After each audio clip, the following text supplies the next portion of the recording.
आमदार सचिन तेंडुलकर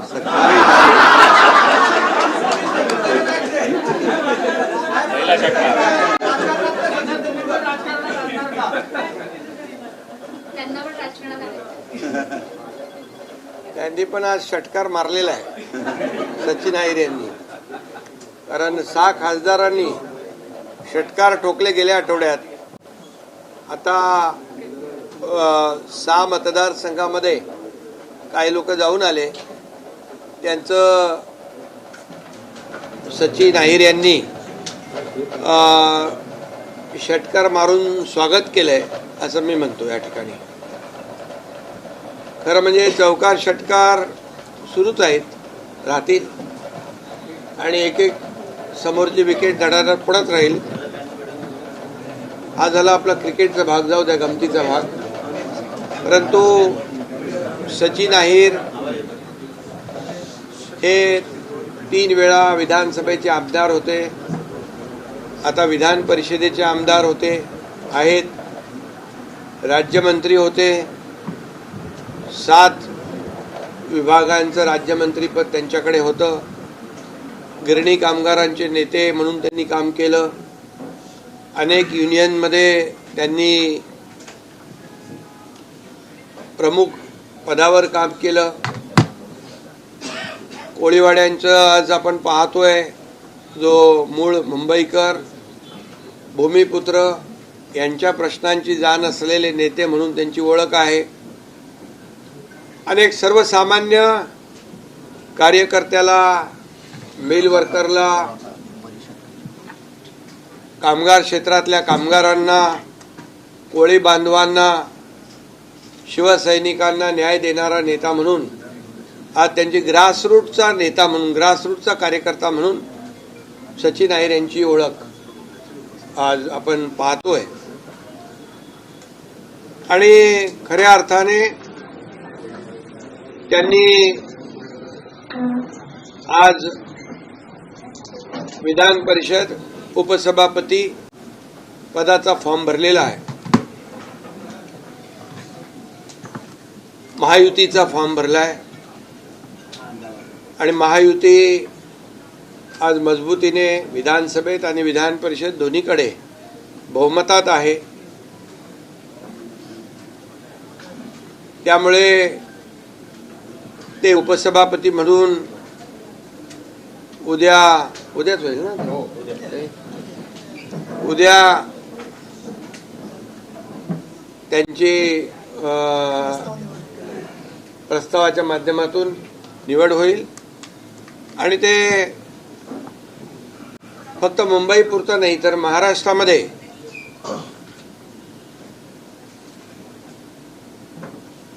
उपसभापती म्हणून न्याय देण्यासाठी काम करतील.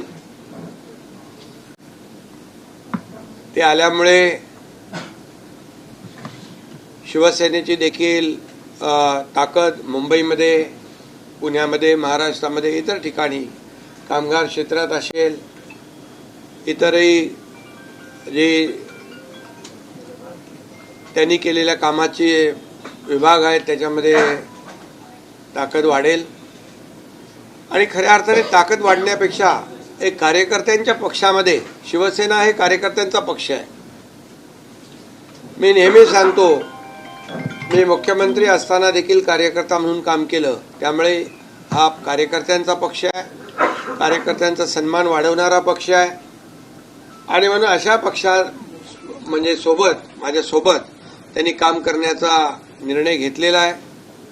एक टीम म्हणून ते काम करण्यामध्ये त्यांचं हातखंडा आहे आणि म्हणून मी त्यांचं मनापासून स्वागत करतो, मनापासून त्यांना खूप खूप शुभेच्छा देतो. गेल्या काही काळामध्ये आपण पाहिलं की 2022ला देखील ज्यावेळेस बाळासाहेबांच्या विचारांची शिवसेना किंबहुना विचार पुढे नेण्याचा निर्णय आम्ही घेतला आणि 2022ला उठाव झाला. मला वाटतं आज 30 तारीख आहे आणि 30 जूनलाच मला वाटतं 30 जून 2022 रोजी माझा शपथविधी मुख्यमंत्री पदाचा झाला होता आणि आजही 30 जून आहे. हा योगायोग आहे समजा. परंतु 2.5 वर्षामध्ये मुख्यमंत्री पदाच्या कारकिर्दीमध्ये जी कामं महायुतीने केली, मी आणि सुरुवातीला देवेंद्रजी आम्ही दोघंच होतो, दोघांनी टीम म्हणून काम केलं 2.5 वर्ष. या राज्यामध्ये जे गेल्या अनेक वर्षापासूनचे प्रलंबित असलेले प्रकल्प त्याला चालना दिली आणि पायाभूत सुविधा मध्ये महाराष्ट्र नंबर 1 ला आणला. त्यामध्ये आपल्याला माहीत आहे महाविकास आघाडीच्या काळात महाराष्ट्र विकास कामात थोडा बॅकलॉग होता, ही वस्तुस्थिती होती. ती भरून काढण्याचं काम आम्ही केलं आणि मग महाराष्ट्र इन्फ्रास्ट्रक्चरमध्ये नंबर 1 झाला, GDP मध्ये नंबर 1 झाला, स्टार्टअपमध्ये नंबर 1 झाला, FDI मध्ये नंबर 1 झाला आणि महाराष्ट्र वेगवान गतीने धावू लागला. आणि त्याचबरोबर मुख्यमंत्री माझी लाडकी बहीण योजनेसारख्या अनेक योजना आम्ही राबवल्या, कल्याणकारी योजना आम्ही राबवल्या. आणि म्हणून पुन्हा एकदा या महाराष्ट्रातल्या आम्हाला महायुतीला पुन्हा एकदा राज्यामध्ये आशीर्वाद दिला आणि ती घोडदौड आता सुरू आहे. आणि म्हणूनच शिवसेनेवर विश्वास दाखवतायत. आम्ही दिलेला शब्द पाळणारे लोक आहोत. बाळासाहेबांचे विचार पुढे नेणारे आम्ही लोक आहोत. आनंद दिघे साहेबांचे विचार पुढे नेणारे लोक आहोत आणि शब्दाला किंमत देणारी संघटना आहे. आणि म्हणूनच लोक आज स्वतःहून येत आहेत. आज मागच्याच आठवड्यात पाहिलं आपण, संपूर्ण देशामध्ये महाराष्ट्रामध्ये एक 6 खासदारांनी सोबत येण्याचा निर्णय घेतला. त्यांचं मी पूर्वीच स्वागत केलेलं आहे. कारण खासदार म्हणजे 20-20, 25-25 लाख लोकांमधून निवडून येणारा लोकप्रतिनिधी असतो. आणि शेवटी जे आपण का शिवसेनेमध्ये येतो हे प्रत्येकाने सांगितलं. कारण आपल्या असलेला मतदारसंघ, आपल्याला निवडून दिलेली जनता यांना न्याय दिला पाहिजे, त्यांची विकास कामं केली पाहिजे, त्यांचे प्रश्न सोडवले पाहिजे, ही माफक भावना असते. आणि आपल्या नेत्याने आपल्या पाठीशी उभं राहिलं पाहिजे, संकट काळात असू दे किंवा विकास कामात असू दे. आणि त्यामुळेच या ठिकाणी सर्व लोक येत आहेत. आज गोकुळ गीते देखील इथं बसलेत. ते देखील निवडून आल्यावर त्यांनी देखील शिवसेनेसोबत सहयोगी सदस्य म्हणून काम सुरू केलं आणि त्यांनी देखील भावना व्यक्त केल्या की माझ्या लोकांना न्याय द्यायचा आहे. आणि म्हणून आम्ही कुठल्याही प्रकारचं तोडकाम करत नाही, आम्ही जोडकाम करतो. आम्ही तोडायला नाही तर जोडायला आलेलो आहे. काही लोक तुडवायला आलेत, आम्ही शिवसेना वाढवायला आलेलो आहे. ही आमची सरळ माफक भूमिका आहे. कारण शेवटी पॉझिटिव्ह आणि प्रॅक्टिकल राहणं ही आमची भूमिका सुरुवातीपासून आहे. आमचा अजेंडा खुर्ची नाही. आमचा अजेंडा ज्या लोकांनी आम्हाला खुर्चीत बसवलंय त्या लोकांचे प्रश्न सोडवणं, त्यांचे प्रश्न सोडवणं, त्यांच्या समस्या सोडवणं आणि त्यांना न्याय देणं ही आमची भूमिका आहे. आणि म्हणून गेल्या 2.5 वर्षाचा माझा मुख्यमंत्री पदाचा कार्यकाळ बघा आणि आता देवेंद्रजी मुख्यमंत्री आहेत. आम्ही टीम म्हणून पुढे चाललोय. आज शेतकरी असो, कष्टकरी असो, वारकरी असो, लाडक्या बहिणी असो, युवा असो, प्रत्येकाच्या प्रश्नाला आम्ही न्याय देण्याचा प्रयत्न केलेला आहे. आणि म्हणूनच गेल्या अनेक वर्षामधला जर आपण महाराष्ट्राच्या कामांचा इतिहास बघितला, विकासाचा वेग पाहिला आणि गेल्या 4-5 वर्षामधला विकासाचा वेग आपण जर पाहिला तर मी जे बोलतोय ते समोर आपल्या आहे. मुंबईतलेच बघा, coastal road, Atal Setu, metro, car shed, समृद्धी महामार्ग ही फक्त तोंडावर अगदी असलेली नावं आहेत. परंतु महाराष्ट्राच्या कानाकोपऱ्यामध्ये आज ज्या पद्धतीने या महाराष्ट्राचा विकास होतोय, एक डबल इंजिनचं सरकार या राज्यामध्ये काम करत आहे. केंद्रातून देखील आम्हाला आदरणीय प्रधानमंत्री नरेंद्र मोदीजी पाठिंबा देत आहेत, सपोर्ट करतायत. मोठ्या प्रमाणावर गेल्या 10 वर्षामध्ये यापूर्वी UPA सरकारमध्ये पूर्वीच्या UPA सरकारने 2 लाख कोटी दिले होते. मोदीजींच्या सरकारने आम्हाला 10 वर्षामध्ये 12 लाख कोटी रुपये दिले. हे शेवटी केंद्र आणि राज्य मिळून हे डबल इंजिनचं सरकार आमचं काम करतंय आणि म्हणूनच वेगवान पद्धतीने या राज्याचा विकास आम्ही करतोय. मोठ्या प्रमाणावर गुंतवणूक इथे येते. Infrastructure, skill development, connectivity, skill manpower, या सगळ्या गोष्टी ज्या आहेत या सगळ्या आम्ही या ठिकाणी पुरवतोय आणि म्हणूनच हे राज्य पुढे जातंय. आणि म्हणून लोकप्रतिनिधींना काय पाहिजे? लोकप्रतिनिधींना विकास पाहिजे.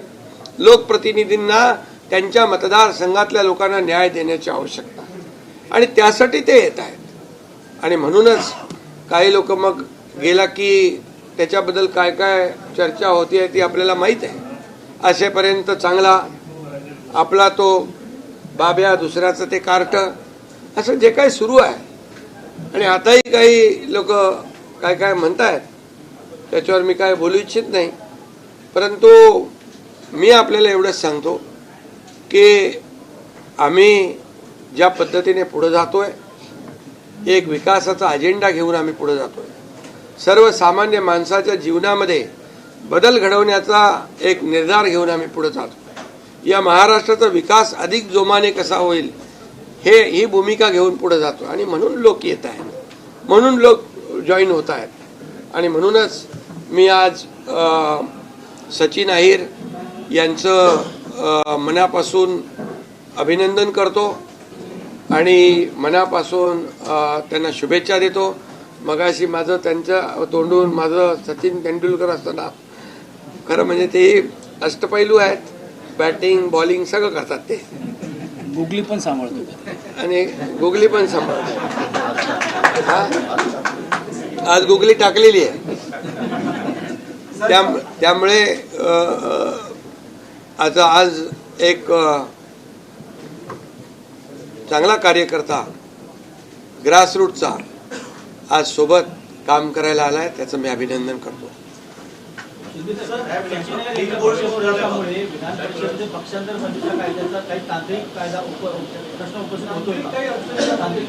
अरे बाबा, एकनाथ शिंदे जे करतो ते फुल प्रूफ करतो, फुल प्रूफ.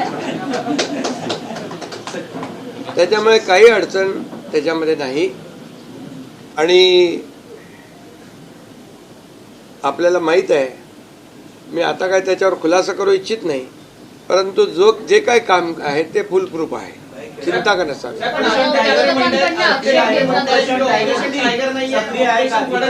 विधानसभेचे आमदार तुमच्या संपर्कात आहेत का?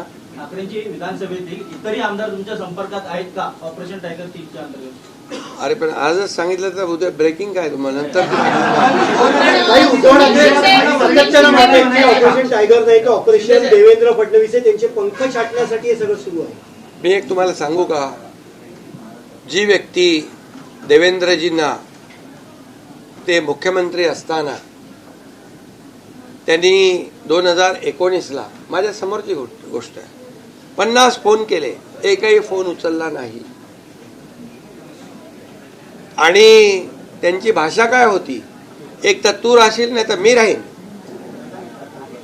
अशा प्रकारची भाषा बोलणारे महाविकास आघाडीच्या सरकारच्या काळात देवेंद्रजींवर खोटे गुन्हे दाखल करणे, त्यांच्या सागर बंगल्यावर पोलीस पाठवणे, एवढ्या पातळीवर जाणारे अशा प्रकारचं एकदम त्यांना पुतना मावशीचं प्रेम आलेलं आहे.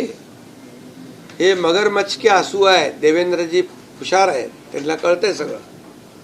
त्यामुळे मी आणखी याच्यावर जास्त मला वाटत नाही बोलण्याची आवश्यकता आहे, कारण आणखी त्याला उदाहरणं मला देता येतील. रंग बदलणारे कोण असतं? इतक्या जलद गतीने रंग बदलणारा मी कधी नाही पाहिजे.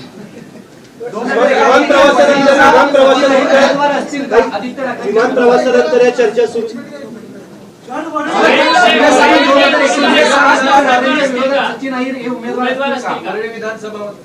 अरे बाबा तुम्ही आत्ताच कशाला वेळ आहे त्याला 3 वर्ष आहे इथले अजून. पुढचे आमदार तुमच्या शेजारी बसलेत असं म्हणायचंय का? कारण आता आमदारच आहेत ते आदित्य आता ठाकरे ते आमदार आहेत आणि आता ते उपसभापती म्हणून बसणार आहेत. पण आदित्य ठाकरेंना हरवणारे आमदार असं म्हणायचंय का? आम्ही असं कोणालाही बघून कुठलंही मतदारसंघ डोळ्यासमोर ठेवून काम करत नाही, निर्णय घेत नाही. त्यामुळे जसं जसं वेळ येईल तसं तो निर्णय होईल. त्यांच्याच मतदारसंघातले सुनील शिंदे म्हणतायत की पक्षाने आत्मचिंतन केलं पाहिजे. आमच्या लोकांनी आता आत्मपरीक्षण केलं पाहिजे. त्यांनी ना मग मी तेच सांगतोय ना दुसऱ्या जाणाऱ्यांना शिव्या देण्यापेक्षा शिव्यांची आता शिवसेना जाऊन आली 6 मतदारसंघामध्ये, बरोबर. त्यांचं वेलकम सचिन अहिर यांनी आज केलेलं आहे, त्यांनी उत्तर दिलेलं आहे. त्यामुळे मी एवढं सांगतो, आत्मपरीक्षण करणं, आत्मचिंतन करणं हे त्यांनीही करायला पाहिजे. हे आता सुनील शिंदेच बोलतायत, याचा अर्थ खरंच करायला पाहिजे त्यांनी. अभी तुम्ही बोलायचं. 22 जून को एक ऑपरेशन हुआ, जब 22 जून 2022 को आप गए थे उस दिन, और आज जिस दिन शपथ ली थी आपने, आज फिर ऑपरेशन 2 हुआ. अब इसको कैसे जोड़ते हैं और 3 ऑपरेशन कैसे सक्सेसफुल होगा ऑपरेशन? नहीं, ये संयोग है. 22 जून 2022 में नहीं 30 जून 2022 में सरकार महाराष्ट्र की बदल गई थी और महाराष्ट्र की जनता के दिल की सरकार हमने लाई थी, महायुति की सरकार, जो 2019 में आनी चाहिए थी. लेकिन 2019 में मैंडेट दिया था महाराष्ट्र की जनता ने महायुति को, लेकिन मैंडेट को ठुकरा के उबाठा के लोग कांग्रेस के साथ चले गए. बाला साहब ठाकरे जी की विचारधारा को तोड़ दिया उन्होंने और महाराष्ट्र की जनता के पीठ में खंजर घोंपने का काम किया.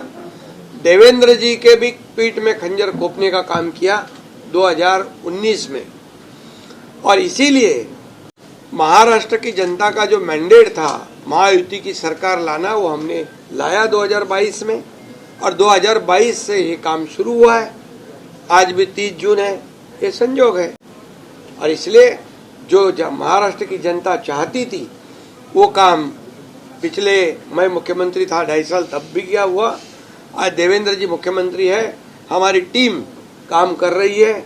केंद्र से आदरणीय हमारे लोकप्रिय और यशस्वी प्रधानमंत्री नरेंद्र मोदी जी राज्य को भरपूर योगदान दे रहे. 12 लाख करोड़ रुपया 10 साल में दिया है. ये डबल इंजन की सरकार काम कर रही है और इसलिए लोगों को चाहिए विकास, लोगों को चाहिए एजेंडा, विकास का एजेंडा. लोगों को स्थगिती सरकार नहीं चाहिए, लोगों को प्रगति सरकार चाहिए. लोग चाहते हैं हमारे जीवन में बदलाव हो जाए, लोग अच्छे रास्ते चाहते हैं. मुंबई में गड्ढों का प्रवास करना पड़ता था, हमारी सरकार आई तो तुरंत हमने पूरी तरह कॉन्क्रीटाइजेशन का निर्णय लिया, सीवरेज ट्रीटमेंट प्लांट का निर्णय लिया, कोस्टल रोड को कंप्लीट किया, अटल सेतु को कंप्लीट किया, समृद्धि मार्ग को कंप्लीट किया, मेट्रो का स्टे हटाकर मेट्रो को शुरू किया. तो ये मुंबई के लिए भी जो काम हमारी सरकार ने किया है वो लोगों को याद है. इसलिए फिर से सरकार महायुति की आ गई और मुंबई में भी महायुति की सरकार बन गई. और इसीलिए आज सचिन अहिर जैसे कार्यकर्ता, जो कर्मठ कार्यकर्ता है, ग्रासरूट से जुड़े हुए हैं, जिनका समाज में एक बड़ा अस्तित्व है, और ऐसे लोग क्यों आ रहे हैं, इसकी सोच, इसका विचार, इसका आत्मचिंतन, इसका आत्मपरीक्षण सामने वालों ने करना चाहिए.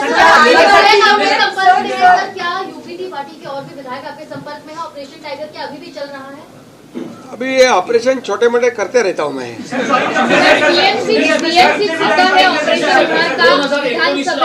आता बघा, तुम्हाला मी आज सचिन अहिर यांच्याबद्दल सांगितले, आता ते बोलतील.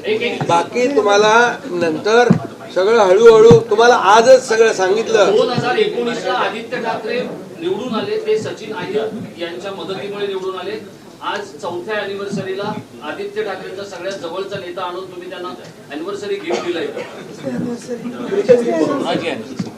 त्यांचं बघा, आता याच्यात कोणाला गिफ्ट देणं वगैरे नाही.